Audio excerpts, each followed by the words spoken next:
மனுஷனோட புகழை கொண்டாட எவ்வளவு காலம் தேவைப்படும்? 1 மாசம், 6 மாசம், அதிகபட்சம் 1 வருஷம். ஆனா ஒரு நூற்றாண்டே பத்தாத அளவுக்கு சாதனைகளையும் மாற்றங்களையும் இந்த சமூகத்துல விதைச்சவர் தான் முத்தமிழறிஞர் கலைஞர்.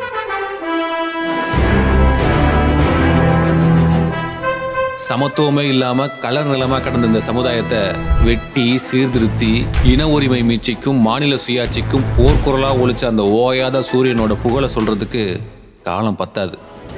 மொழி உரிமைக்காக இளமையிலேயே திராவிட இயக்க வேர்களை பிடிச்சு மேல் எழுந்ததுல தொடங்கி சமுதாயத்தோட அனைத்து தளங்களிலேயும் சமமான சீரான வளர்ச்சியை கொண்டு சேர்க்க பாடுபட்டதுன்னு ஆட்சி பொறுப்புக்கு வர்றதுக்கு முன்னாடியே தன்னோட ஆளுமையை நிரூபிச்சவர் கலைஞர். சூரியனை எப்படி ஓயாம கோள்கள் சுத்துதோ அந்த மாதிரி 50 ஆண்டுகளுக்கு மேலாக தன்னோட பொது வாழ்க்கையில ஆட்சியில இருந்தாலும் இல்லைனாலும் தமிழ்நாட்டு அரசியல தன்னை சுத்தி சுழல வச்சவர் கலைஞர். கத்தியாலையும் துப்பாக்கியாலையும் அதிகாரம் பண்ற கூட்டம் இந்தியாவில் இன்னைக்கு இருந்துகிட்டு இருக்கு. ஆனா வெறும் பேனாவை வச்சு அதிகாரம் பண்ணவர் தான் முத்தமிழறிஞர் கலைஞர். பத்திரிகையாளர்களை பார்க்காம 10 வருஷம் ஆட்சி நடத்துற ஆட்சியாளர்கள் இருக்கிற இந்த நாட்டில் அப்படின்னு பிரஸ் மீட்லயே சொன்னவர் கலைஞர். தலைவர் கலைஞரோட சாதனையை பட்டியல் போடணும்னா முதல் முறைன்ற வார்த்தையை சொல்லாம சொல்ல முடியாது.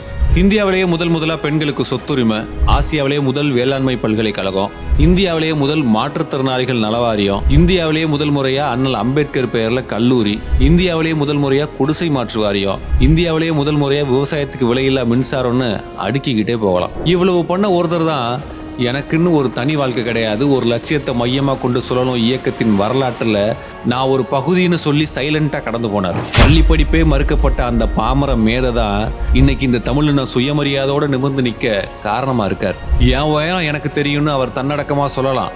ஆனால் இனி எத்தனை நூற்றாண்டு கடந்தாலும் அவர் பேரை சொன்னால் உணர்ச்சி வசப்பட்டு கண் கலங்க இந்த மண்ணில் அவர் செஞ்சு வச்ச ஏதாவது ஒரு மாற்றம் இருந்துகிட்டே தான் இருக்கும். சுருக்கமாக சொல்லணும்னா கலைஞர்ன்றது ஒரு தனி மனிதரோட பேர் கிடையாது, நவீன தமிழ்நாட்டோட வளர்ச்சியின் அடையாள சின்னம்.